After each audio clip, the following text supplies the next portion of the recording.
Ribosomes. Ribosomes are the granular structures first observed under the electron microscope as dense particles by George Palade. George Palade ने 1953 में electron microscope के under granular structures देखे थे जिनको उन्होंने ribosomes नाम दिया। ठीक है। They are composed of ribonucleic acid and proteins. So जो राइबोसोम्स बने होते हैं वो राइबोन्यूक्लिक एसिड यानी कि आरएनए प्लस प्रोटीन्स के बने होते हैं। ठीक है। And are not surrounded by any membrane. ये मेम्ब्रेन लेस होते हैं ribosomes. Okay. The eukaryotic ribosomes are 80S while the prokaryotic ribosomes are 70S। So जो यूकैरियोटिक राइबोसोम्स होते हैं वो 80S होते हैं यूकैरियोटिक में एंड प्रोकैरियोटिक में 70S राइबोसोम्स प्रेजेंट होते हैं। ठीक है। इस राइबोसोम हैज़ 2 सब यूनिट्स। एक राइबोसोम्स के पास 2 सब यूनिट होते हैं। ठीक है।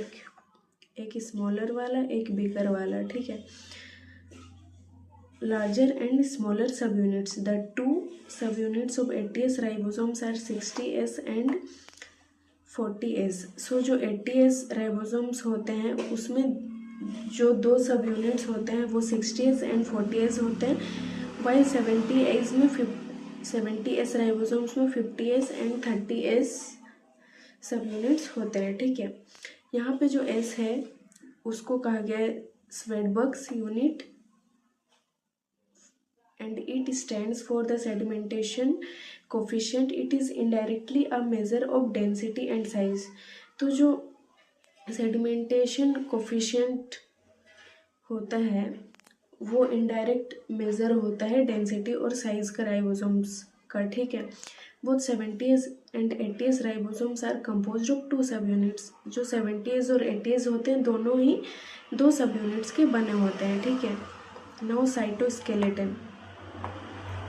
An elaborate network of filamentous proteinaceous structure consisting of microtubules, microfilaments and intermediate filaments present in the cytoplasm. So जो साइटोस्केलेटन स्ट्रक्चर्स होते हैं वो साइटोप्लाज्म में प्रेजेंट होते हैं। ठीक है। एंड वो फिलामेंटस प्लस प्रोटीनेशियस यानी कि प्रोटीन के बने होते हैं structures like microtubules, microfilaments and intermediate filaments. Okay. Present in the cytoplasm is collectively referred to as cytoskeleton. So जो filamentous proteinaceous structure cytoplasm में present होते हैं उनको कहा गया cytoskeleton structures. Okay. The cytoskeleton in a cell are involved in many functions such as mechanical support भी provide करते हैं, motility का भी काम करते हैं, then maintenance of shape of the shell. Now cilia and flagella.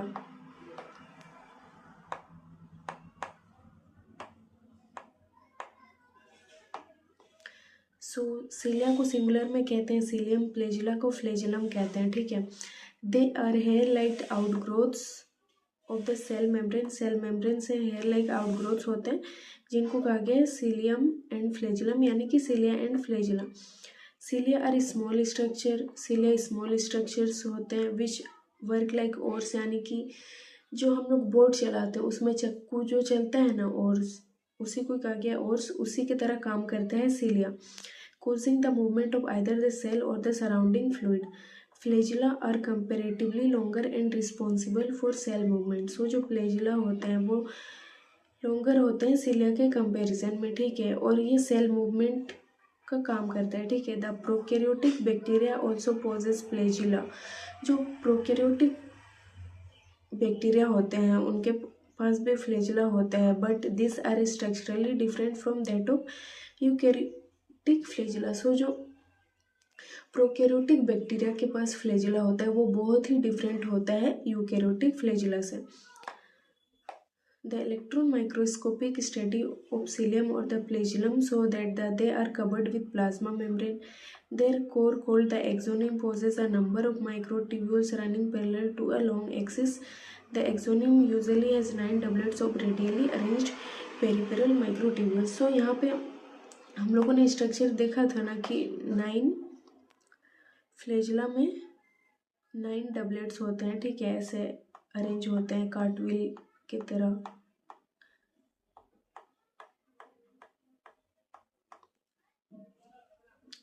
ये जो डबलेट्स बने होते हैं ये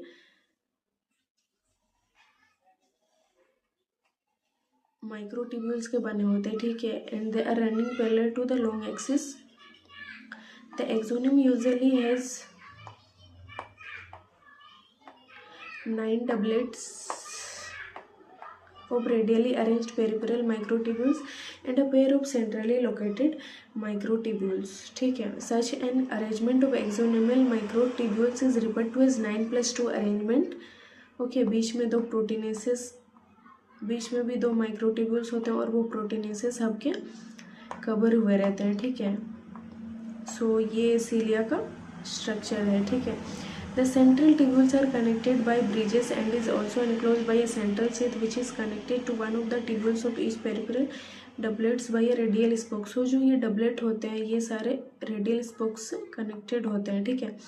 Thus there are 9 radial spokes because 9 doublets है। The peripheral doublets are also interconnected by linkers। जो पेरीपेरी में जो doublets होते हैं वो भी ऐसे लिंकर से कनेक्टेड होते हैं, ठीक है, ऐसे by linkers। Both the cilium and flagellum emerge from centriole-like structure called the basal bodies। जो सीलिया और फ्लैजिला होते हैं वो centriole like structure like basal bodies, यानी कि जो रिंग के बने होते हैं, बेसल रिंग्स भी कहते हैं, उसी से ही बनते हैं cilia and flagellum. Okay, centrosome and centriole. Centrosome is an organelle usually containing 2 cylindrical structures present होते हैं सेंट्रोजोम पे, ठीक है, जिनको कहा गया है centrioles. They are surrounded by amorphous pericentriolar materials. Both the centrioles in a centrosome is perpendicularly to each other in which is a organisation like the cartwheel. जो सेंट्रियोल का स्ट्रक्चर होता है यानी कि उसका ऑर्गेनाइजेशन कार्टविल के तरह होता है। सीलिया एंड फ्लैजिला का कार्टविल की तरह नहीं होता है, बट सेंट्रियोल का कार्टविल की तरह अरेंजमेंट होता है, ठीक है। They are made up of 9 evenly spaced peripheral fibrils of tubulin proteins. ये 9 ट्रिपलेट्स के बने होते हैं, ठीक है। Each of the peripheral fibril is a triplet. The addition triplets are also linked, वो भी लिंक्ड होते हैं सीलिया एंड फ्लैजिला की तरह। The central part of the proximal region of the centriole is also proteinaceous। बीच में भी proteinaceous hub होता है, ठीक है, which is connected with tubules of the peripheral triplets via radial spokes। जो कि proteinaceous hub होता है वो radial spokes से connected होता है ट्रिपलेट्स से, ठीक है, made of protein. The centrioles from the basal body. जो सेंट्रियोल होते हुए वो बेसल बॉडी बनाते हैं, then basal body cilia and flagella बनाते हैं, and spindle fibres that give rise to spindle apparatus during cell division in animal cells. जो centriole होते हैं वो स्पिंडल फाइबर्स भी बनाते हैं और वो सेल डिवीजन के टाइम पे स्पिंडल एपरेटस फॉर्म करते हैं, ठीक है। Now nucleus. Nucleus as a cell organelle was first described by Robert Brown in 1831. Later, the material of the nucleus stained by basic dyes was given the name chromatin by Fleming। Fleming ने nucleus को जो basic dye से stand किया गया उसके बाद उसने उसको क्रोमेटिन नाम दिया, ठीक है। द इंटरफेस न्यूक्लियस यानी कि जो सेल डिवाइड नहीं कर रहा होता है उसमें highly extended and elaborate protein fibres present होते हैं उसमें, ठीक है। जो सेल डिवाइड नहीं कर रहा होता उसको कहा गया chromatin. Nuclear matrix and one और मोर स्पेरिकल बॉडीज कॉल्ड न्यूक्लियोलाई। तो उसमें न्यूक्लियर मैट्रिक्स में न्यूक्लियोलाई प्रेजेंट होते हैं, ठीक है, स्पेरिकल बॉडीज जिनको कहा गया है, और उसको न्यूक्लियोलस कहा जाता है, ठीक है, plural nucleoli. Electron microscope has revealed that the nuclear envelope, which consists of 2 parallel membrane with a space between 10 to 50 nanometer। जो आउटर मेम्ब्रेन और इनर मेम्ब्रेन के बीच के स्पेस को कहा गया पेरी न्यूक्लियर स्पेस, और वो दोनों के बीच का डायमीटर होता है 10 to 50 नैनोमीटर। और जो पेरी न्यूक्लियर स्पेस होता है it forms a barrier between the materials present inside the nucleus and the cytoplasm. Okay, the outer membrane usually remains continuous. जो आउटर मेम्ब्रेन होता है वो कंटिन्यूस होता है और वो ER बनाता है, ठीक है।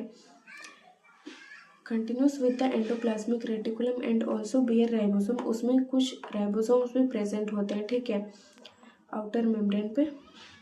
Ribosomes on it at a number of places the nuclear envelope is interrupted by minute pores. तो जो न्यूक्लियर मेम्ब्रेन होते हैं वो ऐसे बीच बीच में पोर्स बने होते हैं, ठीक है, which are form by the fusion of its two membrane. So two membrane fuse कर जाते हैं तो यहाँ पे स्पेस बच जाता है, तो उसको कहा गया न्यूक्लियर मेम्ब्रेन, ठीक है, न्यूक्लियर पोर कहा गया। This nuclear pores are the passage through which movement of RNA and protein molecules take place. So इससे RNA और प्रोटीन मोलिक्यूल्स का ट्रांसपोर्टेशन हो पाता है, ठीक है, वो पोर्स की वजह से बोथ डायरेक्शन में, मतलब न्यूक्लियस से साइटोप्लाज्म, साइटोप्लाज्म से न्यूक्लियस, दोनों डायरेक्शन में ट्रांसपोर्टेशन होगा। Normally there is one nucleus per cell, normally बस एक न्यूक्लियस होता है सेल पे, बट कभी कभी एक से ज़्यादा न्यूक्लियस भी प्रेजेंट हो सकते हैं, ठीक है। द न्यूक्लियर मैट्रिक्स और द न्यूक्लियोप्लाज्म, न्यूक्लियर मैट्रिक्स को न्यूक्लियोप्लाज्म भी कहा गया, कंटेन्स न्यूक्लियोलस, स्पेरिकल स्ट्रक्चर्स जो प्रेजेंट थे न्यूक्लियस में उसको कहा गया nucleolus and chromatin. So nuclear matrix में न्यूक्लियोलस प्लस क्रोमेटिन प्रेजेंट होते हैं, ठीक है। The nucleoli are a spherical structure present in the nucleoplasm. The content of nucleolus is continuous with the rest of the nucleoplasm. So जो nucleolus होता है उसमें कोई मेम्ब्रेन नहीं होता है, वो कंटिन्यूस होता है न्यूक्लियर मैट्रिक्स के साथ, ठीक है। Is not a membrane bound structure, it is a site for active ribosomal RNA synthesis. So nucleolus में राइबोसोमल RNA सिंथेसिस होता है, ठीक है। Larger and more numerous nucleoli are present in cells actively carrying out protein synthesis.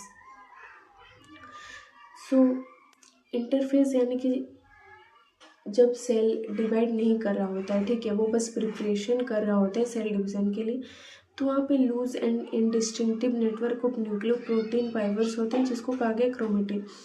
But different stages of cell division के time पे like anaphase, metaphase, telophase, उस time पे cells और स्ट्रक्चर क्रोमोसोम्स, जो सेल होता है सेल डिवीजन के different stages में क्रोमोसोम्स बना के रहता है, ठीक है, न्यूक्लियस के जगह in place of the nucleus. Chromatin contains DNA।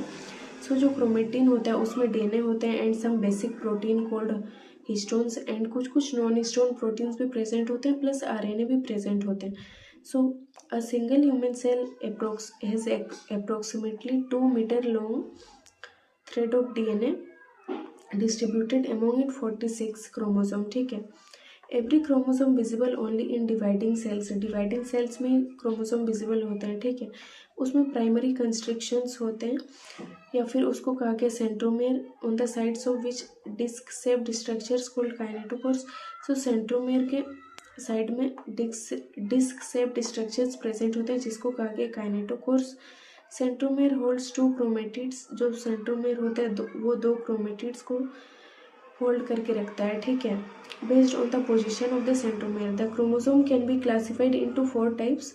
ये हम लोग cell cycle and cell division में देखेंगे, ठीक है, उनका शेप और साइज क्या क्या होता है, ठीक है। मेटासेंट्रिक, सब मेटासेंट्रिक, एक्रोसेंट्रिक, टीलोसेंट्रिक कब होता है, कब ऐसा नेम दिया जाता है वो देखेंगे, ठीक है, cell cycle and cell division में। Now microbodies, many membrane bound minute vesicles, कुछ मेम्ब्रेन बाउंड वेसिकल्स प्रेजेंट होते हैं छोटे छोटे जिसको कहा गया माइक्रोबॉडीज, जिसमें बहुत सारे एंजाइम्स कंटेन होते हैं, ठीक है। और ये माइक्रोबॉडीज प्लांट और एनिमल सेल्स दोनों में प्रेजेंट होते हैं, ठीक है। So we are done with cell the unit of life.